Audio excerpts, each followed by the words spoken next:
Family and fellow soldiers, I'm the Professor, and this is the Moment of Truth. For the last few days, we've been focusing heavy on the Alabama Riverside uprising, and with good reason. Now, I want to put something of a bookend on the issue, at least for now, but in the process, we also need to focus on how to make sure that the next uprisings are far more effective. Black people in Alabama showed they have courage, and they're not alone. As a group, Black Americans, the ones who came out of slavery in this country, have shown their steel. What's missing, however, is focusing on seizing the levers of power for ourselves. It's not enough merely to fight. We've got to take ground and take it from the enemy. But doing that means eliminating internal resistance.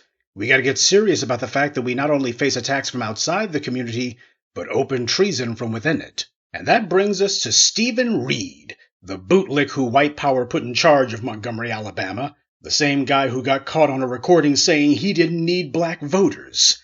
He's talked about the Riverside incident, though talked around it would be a more accurate description of what he did. He described the violent white mob as merely several reckless individuals.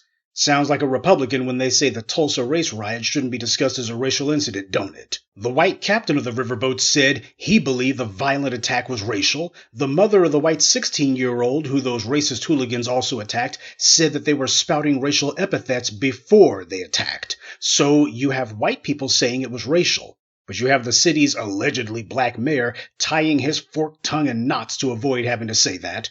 Everyone can easily call it what it is, except for the black mayor of Montgomery.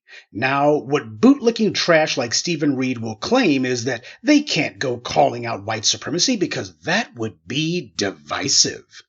They picked that particular talking point up from the white supremacists who chose to put them in office and funded their campaigns. Calling out white supremacy isn't divisive. What divides people is having racist police who refuse to enforce the law if the perpetrator is classified as white, and who selectively persecute black people simply for being black.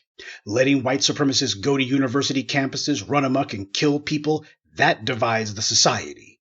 Letting white supremacists attack the Capitol, steal city property in Alabama, and have the police themselves say that they don't want to see charges pressed, or to continue allowing this genetic immunity from law to continue until inevitably they attack citizens in open public like a gang of rabid dogs, that's what divides people. White supremacists being allowed to have immunity from the laws, that is what divides people. White supremacy divides people because it is uniquely evil, and those who practice it are uniquely evil. White supremacy is based on murder, rape, plundering, and lying. Those traits don't unite people, but then again, the white supremacists failed to unite even amongst themselves. White supremacy is a sick religion. It is a death cult, and Stephen Reed has declared himself a dues-paying member of the cult. What's called for here is a political purge, carried out by the same conscientious citizens who also restored law and order to the Montgomery Riverside. A political strongman chosen from among the ranks of the people who will make it their mission to target and punish these white supremacists and the various bootlicks who have been supporting them. That will have to start with the police and the racist DAs being held to account by the people. White supremacy requires organized racial corruption in order for it to operate. The crooks like Stephen Reed who refuse to talk about, much less do anything about white supremacist violence, they know exactly what it is that they're doing. They have to. You cannot protect a system of racial goodies, giveaways, and guarantees unless you know what it is that you're protecting. You have to, in order to make sure that you don't compromise any of those goodies, giveaways, and guarantees, but also to make sure that you don't allow the wrong people to be able to enjoy them. So you can't protect white supremacy accidentally. It is a conscious and deliberate choice. The people doing it know exactly what they're doing. And it's bad enough that you have so-called mayors who boldly declare that they don't need black voters and who refuse to call a white racist mob a white racist mob. But you'll notice that there's no black politicians down there in Alabama calling out Stephen Reed for his moral cowardice. Nobody's stepping forward and saying, hey, you want a champion who's going to crush these white supremacists and punish them hard? Vote for me. Nobody's doing that. But then again, most of those black misleaders that you have were also selected, funded, and installed in office by the exact same racist forces that gave Stephen Reed his job. As black people, we simply must internalize that we have no friends, especially not among the Negroes who claim to represent us in media or in public office. That's the bad news. Now here's the good news. When we decide that we're finally going to get serious about cleaning house, we don't have to worry about throwing any good black people out along with the bad ones, because they're all rotten apples. What the bootlicks want is an endless spitball fight because those don't require them to actually do anything. Empty platitudes and back and forth jibber jabber, that doesn't change anything, but then again, that's the bootlicks' job. As controlled opposition, their purpose is to make sure that you don't change anything. So they stand up and claim to be avatars for you and me. Oh, we're going to say what you want us to say. They get people who look like us, but who didn't come from among us, who don't believe anything that we believe, who are not dedicated to the principles of justice, decency, honor, or life that you and I are. The bootlick is an empty vessel. That's why so many of them are able to shamelessly change uniforms depending on who will give them a few crumbs today. Michael Steele and Omarosa gladly sung the praises of the GOP, as long as they were on the payroll, but as soon as those make-work jobs dried up, now these two change uniforms, they've been going on white cable and become the GOP's biggest critics. Bootlicks have no core principles because they're products of white supremacy, and white supremacy has no core principles. All it has is moral relativism and situational ethics. That's why the enemy was able to wax poetic about the majesty of law, right up until the moment that black people began to gain enough political leverage to actually use the laws for our own benefit. Then all of a sudden the laws are wrong. They have to be changed, ignored, repealed, or struck down by kangaroo courts. For the enemy, the law is not some hallowed set of moral and societal principles.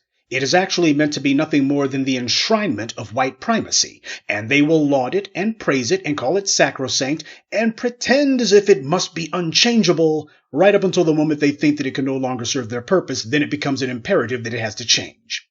Now, for you and me, behavior like that is shameful, but the white supremacists have no conscience, no morals, and no shame. In fact, they pride themselves on how they can turn on a dime and abandon whatever principles that they previously claimed to hold so dear, solely because it no longer advantages them in the moment. To the white supremacists, that's something to be proud of, that they can just turn their backs on things so easily. And these bootlicks like Stephen Reed are the exact same way. They made a deal with the devil. They sold their souls, not that their souls had much of a value, and part of being in a cult is you have to offer sacrifices to the pagan deities. That's white mommy and white daddy in this case. That's where allowing black people to be harmed and killed with impunity comes in, and never speaking against the white supremacists. This is how the bootlicks prove to their masters that they're devoted to the cause. White supremacy only cares about its power, which is why it can sacrifice its own children to preserve its privilege. And bootlicks are the same. They have no problem throwing black children into a wood chipper as long as it means that they get to keep their little old perks, like being state senator such and such, or mayor so-and-so, or president what's-his-name. Destroying white supremacy means it must be crushed root and branch. The white supremacists themselves are the root, but the various buffers, bootlicks, and white supremacist adjacents that they put in place are the branches. And those branches cannot exist without white supremacy. Cut out the root, and the rest wither on the vine. Now, this is going to be kind of difficult for some black folks because there's a few people here who may be confused, but others who think they're being slick by trying to protect these various bootlicks. They got their own one or two pet bootlicking Negroes who they try to stick up for.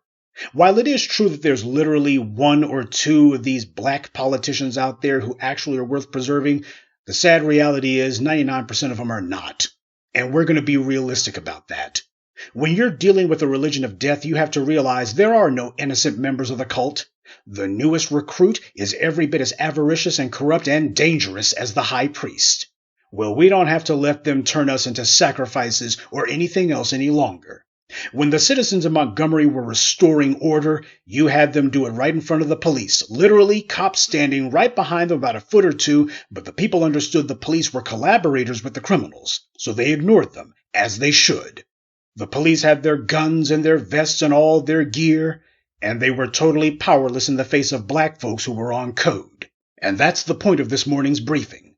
A people who have enough courage and character to stand up and take power into their own hands in a physical fight against criminals are also a people with the ability to take power in a political fight against political criminals too.